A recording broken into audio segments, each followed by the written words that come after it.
Haleluya. Segala kemuliaan hanya bagi Tuhan Yesus. Haleluya. Beri kemuliaan bagi Tuhan Yesus kita. Terima kasih Tuhan, Engkau ada di sini pada pagi hari ini. Berbicaralah kepada kami lewat hamba-Mu. Pada pagi hari ini Tuhan, kuasai mulut dan lidah hamba untuk menyatakan rahasia firman-Mu. Kami tolak segala bisikan roh-roh yang jahat yang menyeludup masuk di dalam nama Tuhan Yesus Kristus. Kami mengusir Engkau pada saat ini. Dalam nama Yesus kami dapat konsentrate kepada firman-Mu. Pakai hamba-Mu yang sangat sederhana ini Bapa, untuk menyatakan rahasia firman-Mu pada pagi hari ini. Di dalam nama Tuhan Yesus kami berdoa dan mengucap syukur. Amin. Haleluya. Saudara-saudari yang Yesus kasihi, firman Tuhan yang kita dengar pada pagi hari ini masih di dalam sesi kebangkitan Kristus, saudara-saudara. Jadi tema kita pada pagi hari ini adalah kebangkitan Kristus, dasar iman dan kemenangan kita. Mari kita lihat dalam 1 Korintus pasal 15 ayat 1 hingga ayat 58. Jemaat yang dikasihi Kristus, yang dibelinya dengan darahnya sendiri di atas salib kurang lebih 2000 tahun yang silam.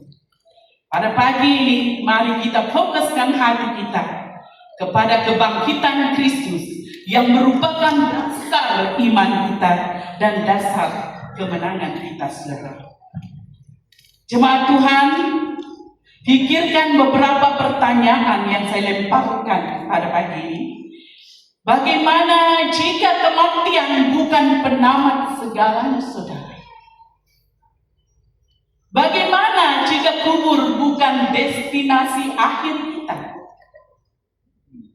Ya saudara, sejak dahulu kala manusia bergumul dengan satu persoalan besar di dalam hati mereka. Apa yang terjadi selepas kematian?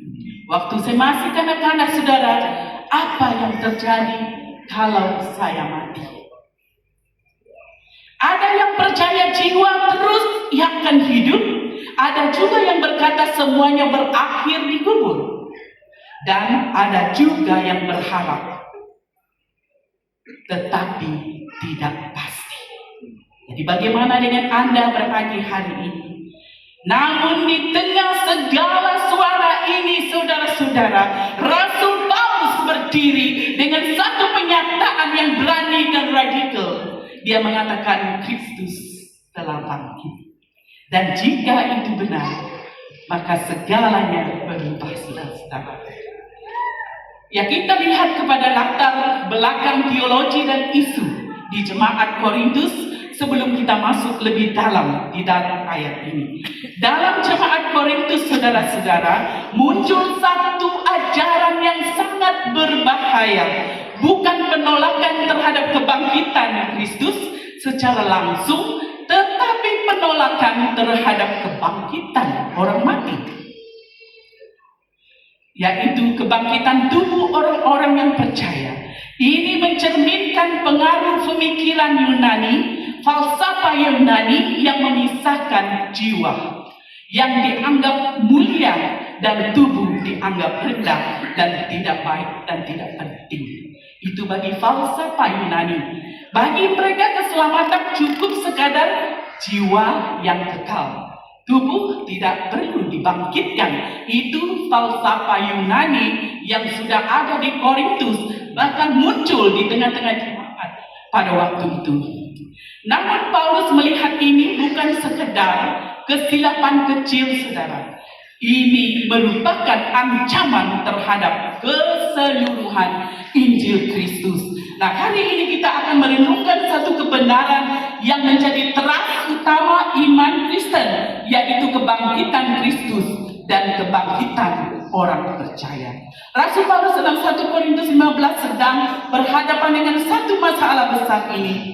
Di antara mereka berkata, oh tidak ada kebangkitan orang mati, itu yang muncul saudara. Jadi ketika Rasul Paulus melihat perkara itu, Rasul Paulus melihat ini bukan perkara kecil.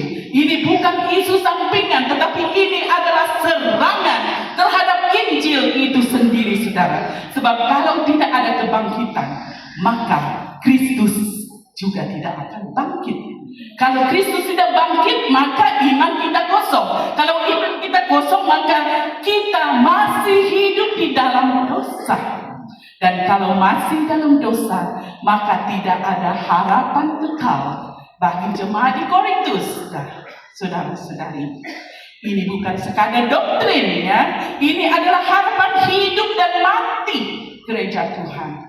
Pada zaman Paulus, orang Yunani percaya pada jiwa yang kekal, tetapi mereka menolak kebangkitan tubuh. Dan orang-orang Kristen mulai terpengaruh dan mulai berpikir, yang penting jiwa selamat, tubuh ini tak penting. Itu yang mereka katakan. Tetapi Paulus dengan tegas mengatakan tidak. Injil Yesus Kristus bukan hanya menyelamatkan jiwa kita, tetapi menyelamatkan seluruh tubuh manusia, yaitu tubuh, jiwa, dan roh kita. Dan karena itu, Paulus menutup pasal ini dengan satu seruan yang sangat keras, yang berkata, berdirilah teguh, jangan goyah, senantiasa giat dalam pekerjaan Tuhan. Nah, saudara-saudara, pagi hari ini saya akan membawa kita kepada 3 poin besar yang saya berusaha untuk ringkaskan dalam bagian yang begitu panjang, saudara. Jadi mari kita masuk ke dalam poin 1. Poin 1 kita, Injil adalah dasar iman, ya. Kebangkitan Kristus adalah dasar iman kita, yaitu ayat 1 hingga ayat yang ke-11. Saudara-saudari yang Yesus kasihi, Paulus memulangkan dengan mengingatkan jemaat di dalam ayat 1, aku mengingatkan kamu kepada Injil. Paulus telah pergi memberitakan Injil di Korintus kurang lebih tahun 52 hingga 53 Masihi, saudara. Jadi Injil ini bukan satu yang baru. Injil bukan idea manusia. Injil bukan teori gereja, saudara. Ini adalah berita yang diterima, dipercayai, dan Injil itu menyelamatkan kita. Dan Paulus berkata, jika kamu berpegang teguh kepada Injil ini, kamu akan selamat. Tetapi jika kamu meninggalkannya, iman kamu menjadi sia-sia. Saudara-saudari, Injil ini ada 3 asas utama. Terdapat di dalam ayat 3. Katanya begini, saudara. Sebab yang sangat penting telah kusampaikan kepadamu, yaitu apa yang telah kuterima sendiri, ialah bahwa Kristus telah mati karena dosa-dosa kita sesuai dengan kitab suci. Ayat 4, bahwa ia telah dikuburkan dan ia telah dibangkitkan pada hari yang ketiga sesuai dengan kitab suci. Jadi inti Injil, saudara, kepada kita sekalian yang belum tahu apa artinya inti, apa intisari Injil itu, ada di dalam ayat 3 dan 4. Senang saja kalau mau memberitakan Injil, hanya ada 3 perkara penting yang harus kita ingat, saudara. Yang pertama, Kristus mati bagi dosa kita. Nah, Kristus telah mati karena dosa-dosa kita. Ini bukan kematian biasa yang ditanggung Yesus di atas bukit Golgota, saudara. Dia bukan mati secara biasa seperti orang lain. Ia adalah kematian karena dosa kita. Firman Tuhan mengatakan demikian. Dia menanggung dosa kita di atas tubuhnya, di atas salib, supaya saya dan saudara diterima menjadi anak-anak Allah, supaya dosa kita dihapuskan, diampuni di hadapan Tuhan. Ya saudara, sepatutnya lah sayalah yang harus disalibkan, saudaralah yang harus disalibkan, karena dari kecil saudara kita telah melakukan dosa. dosa. Satu kali saudara, saya sempat berbicara dengan seorang agama Islam. Dia seorang pengetua di sekolah, saudara. Saya mengambil kesempatan satu hari untuk berbicara dengan dia. Saya katakan kepada dia, betulkah yang saya baca tentang agama kamu? Bahwa semua orang yang di dalam agama kamu, kalau mati masuk surga. Dia bilang, betul. Tetapi katanya, apa tetapinya? Semua kami akan membayar hutang dosa kami dulu, baru boleh masuk ke surga. Jadi apa yang terjadi? Macam mana nak membayar hutang? Dosa itu dari mana katanya? Dari kecil sampai meninggal katanya. Macam mana nak membayar? Oh, Tuhan melemparkan kami di api neraka beratus-ratus tahun, juta-juta tahun katanya saudara. Itukah? Ya, selepas itu baru kami boleh masuk ke surga. Oh ya, kata saya. Macam mana dengan kamu sis? Katanya. Oke, kata saya ini peluang saya memberitakan siapa Yesus. Saya bilang saudara.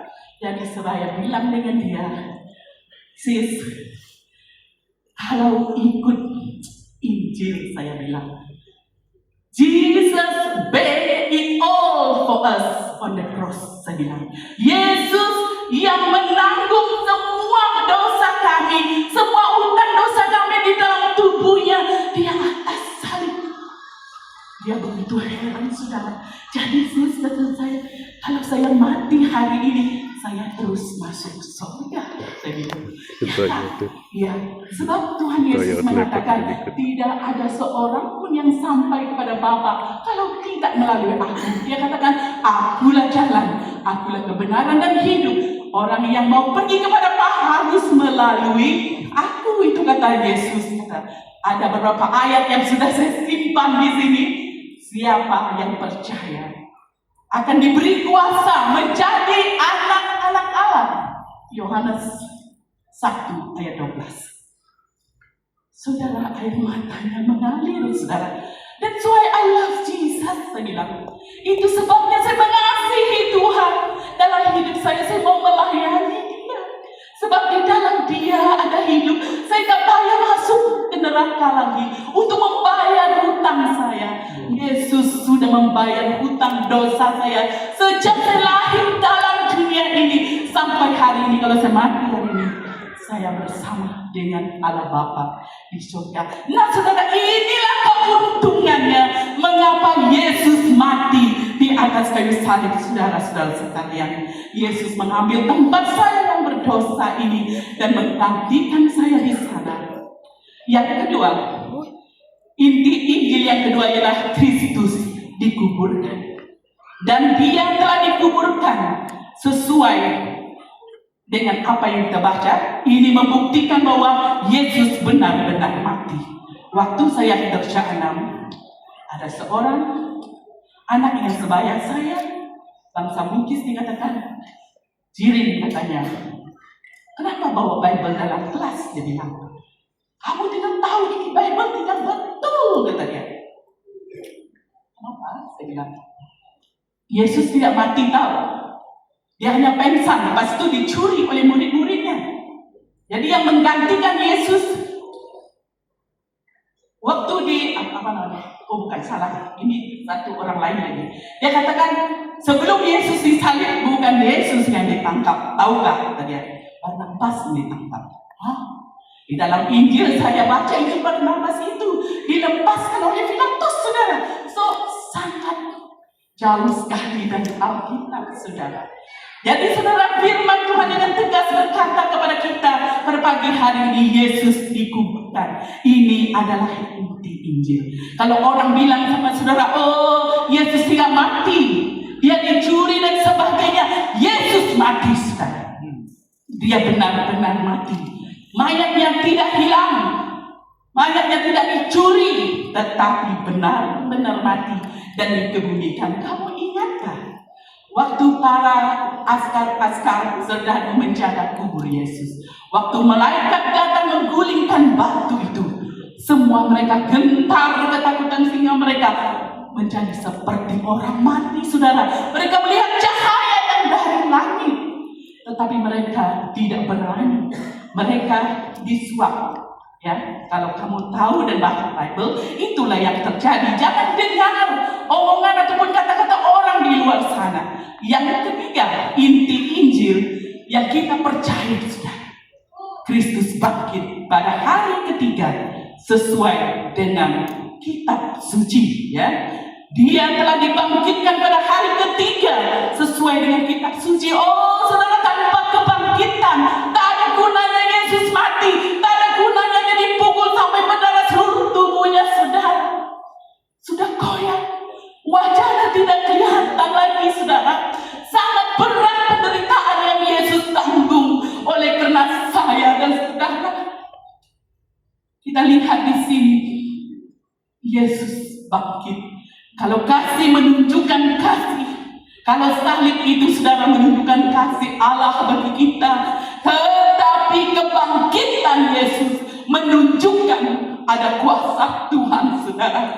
Yesus tidak mati terus seperti agama-agama lain, saudara. Tuhan yang kita percaya, saudara, benar ada hidup. Suami saya pernah berkata kepada saya, dia mempunyai seorang maha guru yang mengajar dia semua agama di dunia ini. Dia telah pelajari, saudara. Dia pergi kemana-mana untuk mempelajari semua agama di dalam dunia ini. Tetapi mengapa dia memilih menjadi Kristen? Dia memilih menjadi Kristen, saudara. Dia katakan hanya di dalam Yesus ada kehidupan. Dalam agama lain tidak ada kehidupan. Inilah iman Kristiani yang tidak dapat diganggu gugat, saudara-saudara. Nah, saudara sekalian, Paulus berkata kebangkitan ini bukan cerita kosong. Ada saksi mata, saudara. Klik.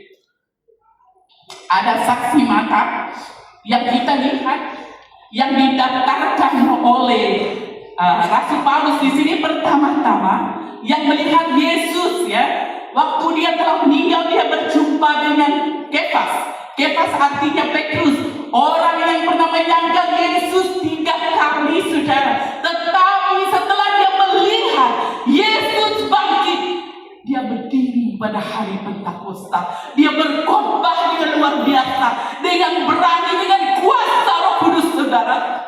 Inilah kekuatan, kuasa kebangkitan Yesus yang telah hidup di dalam Petrus, si penakut itu, saudara.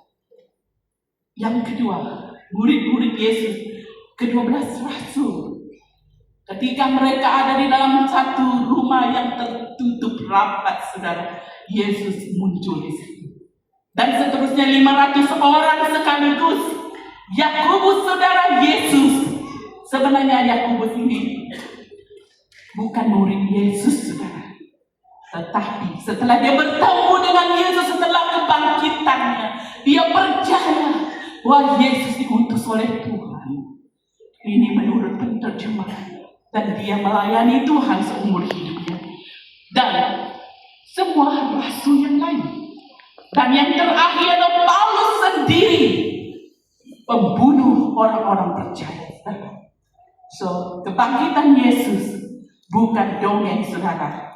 Keempat, kita punya saksi pada pagi hari ini adalah Paulus. Saya ingin berbicara sedikit. Siapa itu Paulus, saudara? Ayat 10 mengatakan, tetapi karena kasih karunia Allah, aku adalah sebagaimana aku ada sekarang. Dan kasih karunia yang dianugerahkannya kepadaku itu tidak sia-sia. Sebaliknya, aku telah bekerja lebih keras daripada mereka semua. Tetapi bukan aku, tetapi melainkan kasih karunia Allah yang menyertai aku. Itu dalam ayat 10, saudara.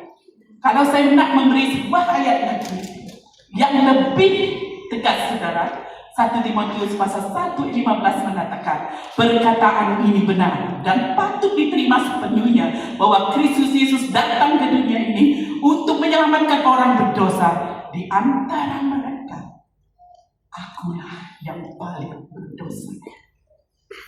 Rasul Paulus, rasul yang besar itu saudara, mengaku dengan penuh kerendahan hati bahwa di antara semua orang yang percaya kepada Yesus itu saudara, dialah yang paling berdosa saudara.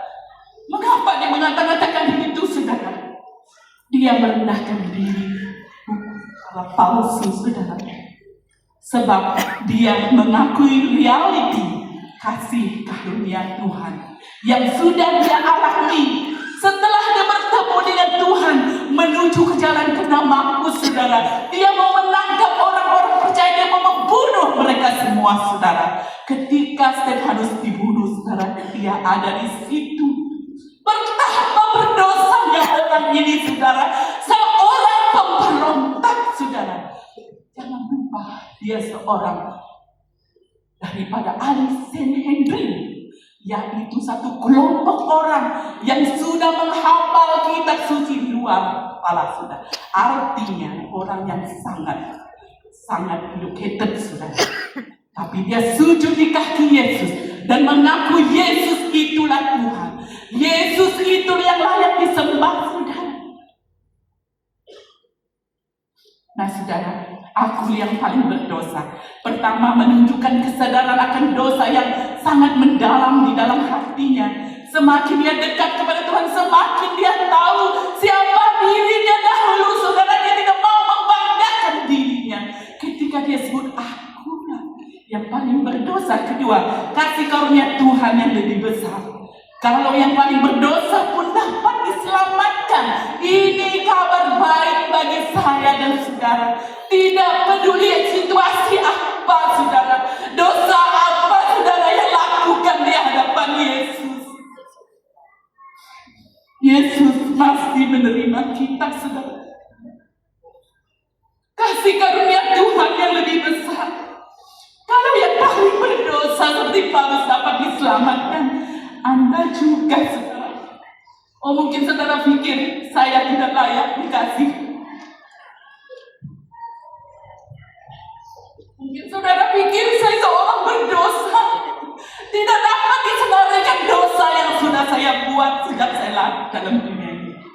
Tapi Paulus katakan, tiada siapa yang perlu jahat untuk diselamatkan oleh Tuhan Yesus. Yang ketiga, kerendahan hati seorang hamba Tuhan. Walaupun Rasul Paulus, rasul yang besar itu, saudara, dia tidak meninggikan dirinya. Dia meninggikan kasih karunia Tuhan. Bagi kita hamba-hamba Tuhan, jikalau Tuhan memakai kita dengan luar biasa dibanding orang lain, saudara, lihatlah kepada Rasul Paulus. Dia merendahkan dirinya, saudara. Dia tidak mengisytiharkan namanya, tapi dia mengisytiharkan nama Yesus. Kasih karunia Allah yang memakai dia dengan luar biasa. Macam Tuhan. Mungkin kita katakan, Tuhan tidak mau terima saya lagi. Saya sudah berdosa. Tetapi lihat kepada apa yang telah kita lihat kepada Paulus, di mana dia menjadi contoh kepada kita sekarang. Akulah yang paling berdosa. Dia menjadi rasul, dia memberitakan Injil, dia mengubah dunia. Saya dan saudara diubah oleh karena apa saudara? Kesaksian seorang yang berdosa, kesaksian seorang yang menganiaya jemaat Tuhan, yang membinasakan jemaat Tuhan. Tetapi ketika dia diubah oleh Tuhan, Tuhan menerima dia. Jika Tuhan boleh mengubah Paulus, saudara, Anda juga dapat diubah oleh Tuhan. Kita masuk ke poin yang kedua. Tanpa kebangkitan, iman menjadi sia-sia. Tanpa kebangkitan, iman kita menjadi sia-sia. Sekarang Paulus masuk pada satu amaran besar dalam ayat 14. Tetapi andai kata Kristus sudah dibangkitkan, maka sia-sialah pemberitaan kami dan sia-sialah juga kepercayaan kamu. Lebih daripada itu kami ternyata berdusta terhadap Allah, karena tentang Dia kami katakan bahwa Ia telah membangkitkan Kristus, padahal tidak.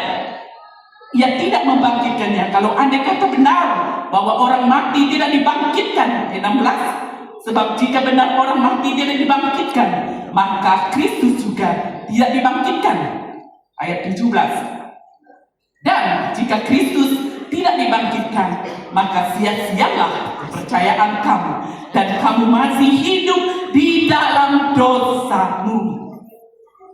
Demikianlah binasa semua orang-orang yang mati dalam Kristus. Jika kita hanya dalam hidup ini saja menaruh pengharapan pada Kristus, maka kita adalah apa? Orang-orang yang paling malang dari segala manusia. Ini ketegasan yang dibuat oleh Paulus, saudara. Ya, kita lihat ada 6 perkara. Sebenarnya 6, tadi dia salah. Saya mau masukkan, dia tidak mau masuk. Jadi oke. Kamu dengar apa yang saya cakap, ya. Yang pertama, kalau Yesus tidak bangkit dari antara orang mati. Saya baca tadi ayat 14 hingga 19. Ada 6 perkara terjadi akibat besar, yaitu pemberitaan Injil menjadi sia-sia. Ayat 14. Semua khotbah tentang Yesus tak ada makna apa-apa, tak ada kabar baik di dalamnya. Yesus sampai kematian tidak bangkit-bangkit. Sama dengan orang lain, sama dengan agama lain, saudara. Semua orang, semua yang mereka sembah, tidak ada yang bangkit dari mati. Tetapi Yesus kita, saudaranya, benar-benar bangkit dari antara orang mati. Sesuai dengan kitab suci, Yesus selalu berkata untuk hari yang ketiga Dia bangkit dari kubur. Tak ada masa saya nak balik kepada semua ayat itu, ya. Dan yang kedua, yaitu rasul-rasul menjadi saksi dusta. Sebab bersaksi bahwa Allah telah membangkitkan Kristus sebenarnya tidak ada. So sia-sia berkorban di mimbar. Buang ini mimbar, runtuhkan terjadi. Kalau Yesus tidak bangkit, apa guna kita menyembah kalau tidak ada inti keselamatan? Kalau Yesus tidak bangkit, saudara. Dan yang ketiga, dan yang seterusnya, iman kita adalah iman yang sia-sia. Iman kita menjadi iman yang sia-sia. Dan kita masih hidup di dalam dosa kita. Tidak ada kemenangan di atas dosa. Sebab apa? Yesus belum bangkit lagi. Oh, Paulus lagi masih menganiaya jemaat. Sebab Yesus belum menampak diri kepada dia. Dia tidak tahu apa itu. Dan seterusnya, orang yang mati dalam Kristus ayat 18 binasa selamanya, saudara. Berapa banyak saudara-saudara kita yang mendahului kita. Sejak abad pertama, saudara, banyak orang yang mati martir. Termasuk Polikarp sendiri. Polikarp mati dalam umur ke-86 tahun, saudara. Sanggup dibakar karena nama Yesus. Dia berkata kepada orang-orang yang menangkap dia, katakan, api yang kamu hidupkan ini hanya menyala 1 jam. Tetapi api yang menunggu orang-orang yang menyangkali Yesus, orang-orang yang tidak percaya, menyala selama-lamanya. Oh, mendengar ini, saudara, mereka begitu panas hatinya terhadap dia. Mereka membakar dia hidup-hidup. Jadi, saudara, sebelum dia meninggal, dia katakan, saya menang. Oh, dia menang. Dia bilang dia mati, dia menang. Orang tidak tahu, saudara, hidup ini adalah satu pergumulan. Hidup ini adalah satu peperangan untuk berjuang mempertahankan iman kita kepada Tuhan walau payah apapun, saudara. Polikarp menang sebab dia tidak menyangkal Yesus sampai akhir. Dan yang seterusnya, kita adalah orang-orang yang paling malang.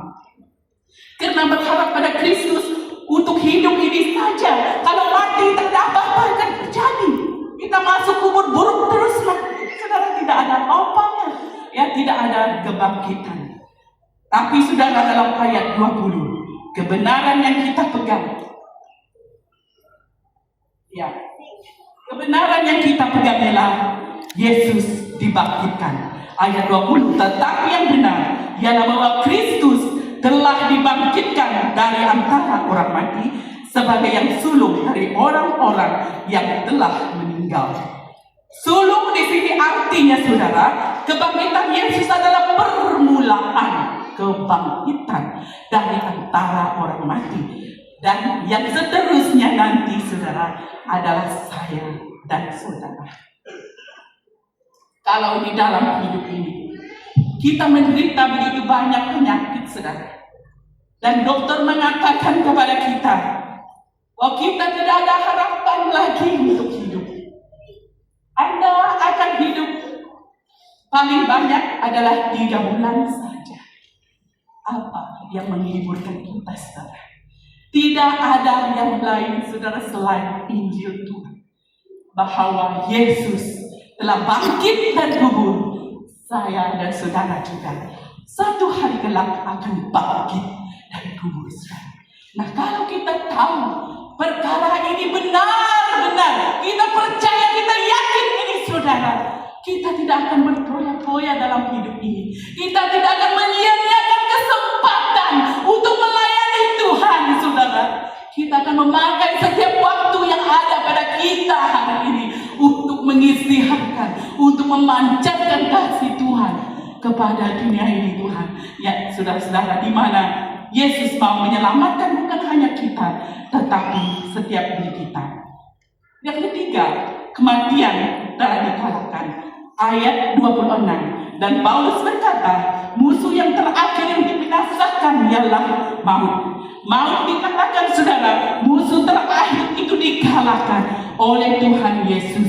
Jadi saudara-saudara, ini bermaksud kematian bukan akhir cerita. Bagi orang-orang percaya akan ada kehidupan di seberang sana, saudara. Kubur bukan menjadi titik penamat bagi kita. Saya percaya kedua ibu bapak saya ada di surga, saudara. Ibu saya senantiasa berkata kepada saya menjaga ibu saya selama 9 tahun karena dia sakit buah pinggang, saudara. Dia berkata kepada saya, kalau saya meninggal, jangan kamu menangis.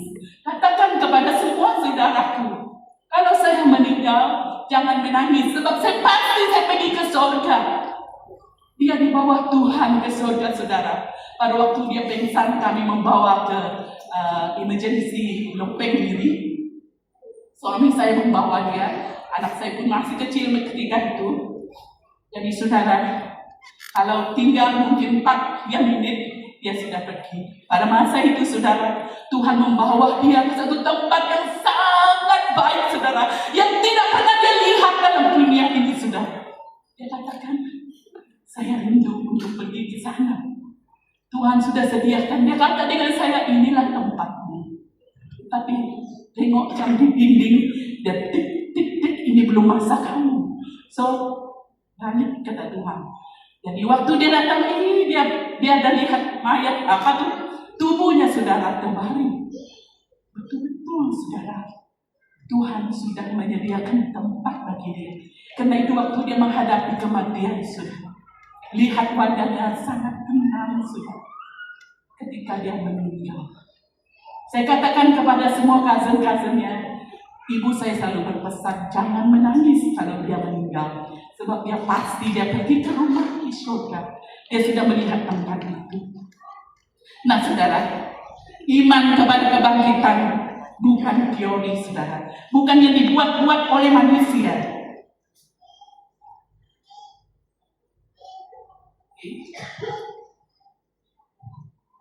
Amaran Paulus kepada kita di sini, kita harus menjaga pergaulan kita.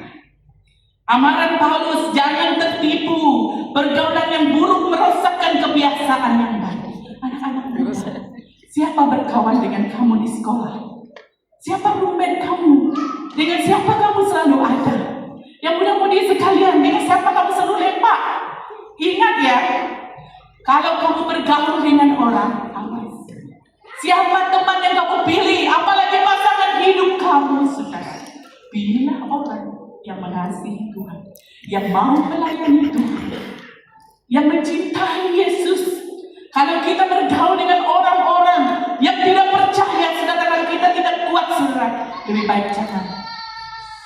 Kalau kamu mau bergaul dengan mereka, kamu memberitakan Injil Tuhan, saya katakan oke.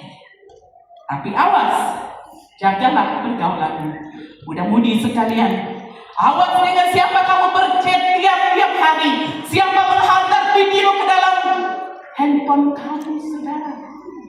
Mungkin orang yang dekat dengan kamu itu adalah orang yang jauh dari Tuhan, yang mengesenkan, yang mengeboskan hal-hal yang tidak baik, yang merusak minda kamu, yang merusak iman kamu, saudara.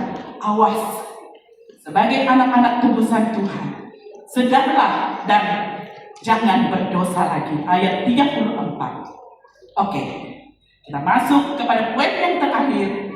Yang ketiga, kebangkitan memberi kita tubuh dan kemenangan.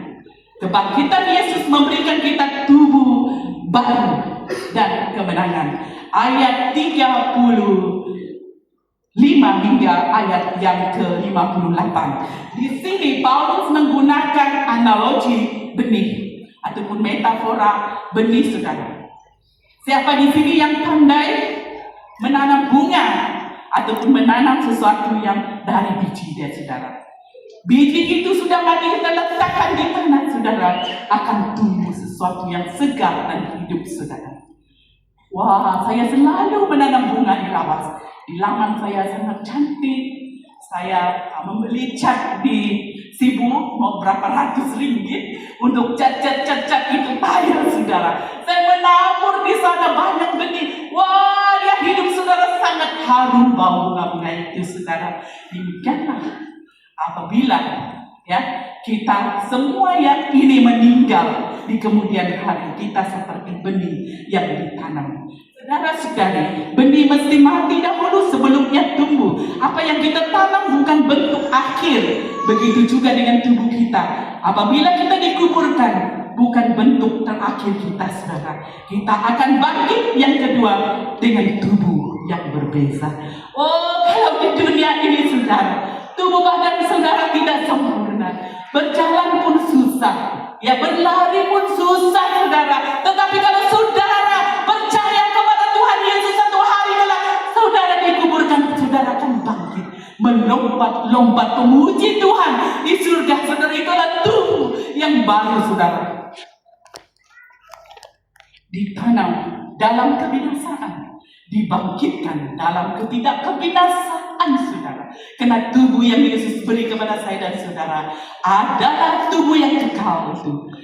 Dari kelemahan menjadi kuat, dari tubuh yang hina ini menjadi tubuh yang mulia, dari hidup yang fana ini menjadi hidup kekal. Yang ketiga, kita akan menjadi seperti Yesus. Tubuh Adam adalah manusia dari tanah, tetapi Kristus yang bangkit adalah manusia surgawi, saudara. Dan Paulus berkata, kita akan memakai gambar Kristus. Kita akan diubah menjadi serupa dengan Yesus. Filipi 3 ayat 21. Saudara-saudara, inilah masa depan saya dan saudara. Katakan ini kepada saudara-saudara kita yang menderita penyakit yang berat, saudara, yang berduka cita karena orang yang tersayang mereka itu sudah meninggal, saudara, tidak dilihat lagi. Satu hari kelak kita akan berjumpa dengan kekasih kita yang sudah meninggal, sebab firman Tuhan adalah iya dan amin, saudara. Yang keempat, kemenangan atas maut. Firman Tuhan mengatakan, ayat 50 hingga 57, hai maut, di mana sengatmu? Saudara-saudara, ini bukan ketakutan, saudara. Ini adalah ejekan kemenangan. Kalau seseorang itu menang, dia akan ada, lihat ya. Kalau orang yang buktikan, wah, dia mengejek Tuhan, apabila yang kalah kena dia. Oh, seolah-olah ini firman mengatakan, hai maut, di mana sengatmu? Sekarang saya menang. Begitulah kalau disimpan dalam bahasa kita, ya. Jadi sebab Yesus sudah menang, dan Paulus mengatakan syukur kepada Tuhan yang memberikan kita kemenangan melalui Yesus Kristus. Jadi aplikasi akhir dalam ayat 58, dan sekarang penutup Rasul Paulus berkata, berdirilah teguh, jangan goyah, senantiasa giat dalam pekerjaan Tuhan. Kenapa saudara? Sebab jeripayah kamu tidak sia-sia di dalam Tuhan. Nah, mari kita masuk kepada kesimpulan. Saudara-saudara yang dikasihi oleh Tuhan pada hari ini, kita tidak hanya mendengar satu ajaran saudara, tetapi kita telah mendengar inti Injil itu. Kita telah melihat bahwa Yesus Kristus sungguh telah mati untuk dosa kita. Yesus benar-benar telah dikuburkan, dan pada hari ketiga dia bangkit dengan penuh kuasa. Dan dia bangkit saudara, iman kita bukan sia-sia. Dosa kita sudah diampuni di atas kayu salib. Masa depan kita penuh dengan harapan. Dan kematian bukan lagi akhir cerita kita. Ya, saudara-saudari, kebangkitan Kristus bukan hanya berita 2000 tahun yang lalu. Ia adalah jaminan hidup kita hari ini dan harapan kekal kita pada masa depan. Jemaat Tuhan, mungkin hari ini ada di antara kita yang sedang bergumul dengan penyakit. Yang dokter kata penyakit ini tidak dapat disembuhkan. Yang sedang kehilangan orang-orang yang Anda kasihi. Yang merasa hidup ini sangat berat. Dan ketidakpastian. Dengar ini saudara. Maut telah ditelan dalam kebenaran. Maksudnya apa bagi kamu saudara? Air matamu saat ini tidak sia-sia. Penderitaanmu tidak sia-sia untuk bertahan saudara. Bahkan kematian pun tidak berkuasa lagi. Saudara-saudari, kubur bukan penampungan. Kubur hanyalah pintu kepada kemuliaan, yaitu surga. Saya mau jemaat Tuhan, hari ini kita berdiri bukan dengan ketakutan lagi, tetapi kita berdiri dengan iman dan berkata, mari kita berdiri. Kita melakukan 4 perkara ini. Kita berdiri bahwa kita mempunyai iman yang kuat dalam hidup kita saudara. Untuk meresponi firman Tuhan ini pada pagi hari ini. Kita lihat ke depan saudara. Kita katakan bersama-sama. 1, 2, 3. Yesus sudah bangkit. Saya tidak takut kematian. Saya akan bangkit. Saya hidup bagi Tuhan. Saya setia sampai akhir. Beri kemuliaan bagi Tuhan.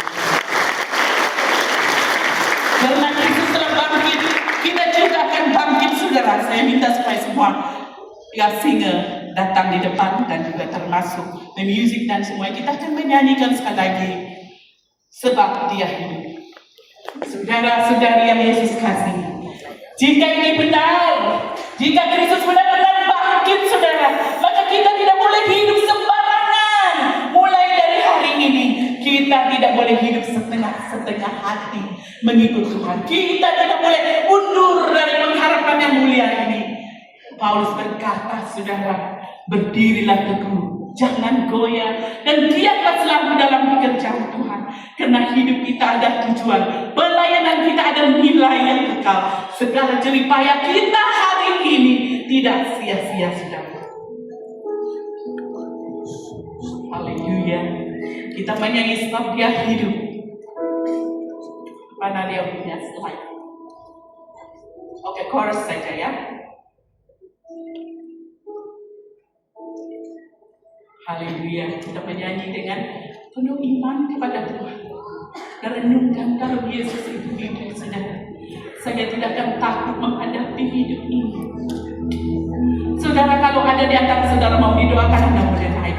Anda boleh maju ke depan. Pastor boleh melayani Anda. Apapun kelemahan Anda, kesakitan apapun saudara, Anda boleh maju ke depan. Dan para pastor kita boleh melayani Anda. Siapa yang menderita dalam tubuh jiwa dan imannya sedang goyah sekarang, Anda juga diundang untuk maju ke depan. Sebab Dia hidup.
Kita akan berdoa, saudara.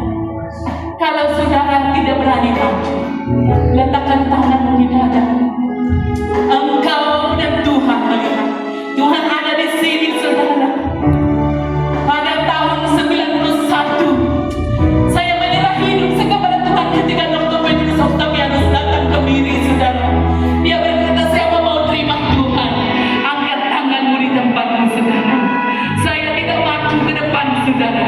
Saya benar-benar menerima Yesus. Itulah saya ada sampai hari ini, saudara. Melayani Tuhan dengan setia dalam hidup saya. Saya pasti juga mujizat sudah terjadi bagi saudara saat ini. Sekali lagi, sebagai hidup. Kalau Anda mau menyerah hidup melayani Tuhan, Anda juga melihatkan dan berbagi hari ini di tempatmu di mana engkau berdiri saat ini. Yesus, saya mau menyerah hidup saya untuk melayani Engkau. Kalau Anda mendengar panggilan Tuhan, katakan kepada Tuhan berbagi ini. Karena Engkau, karena ku tahu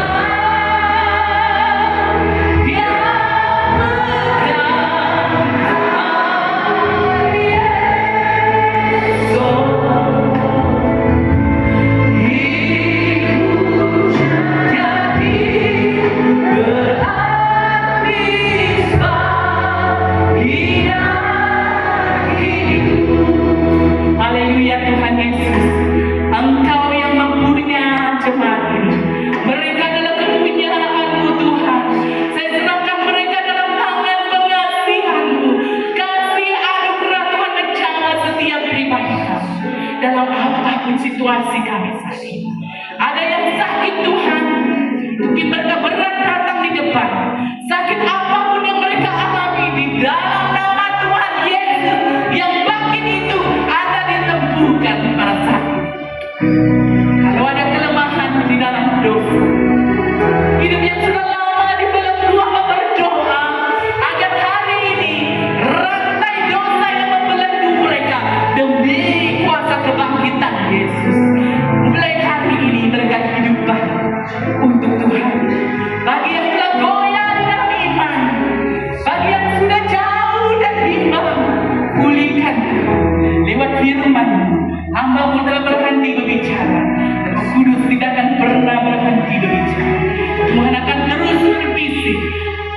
dan mengekalkan firman ini di hati kami.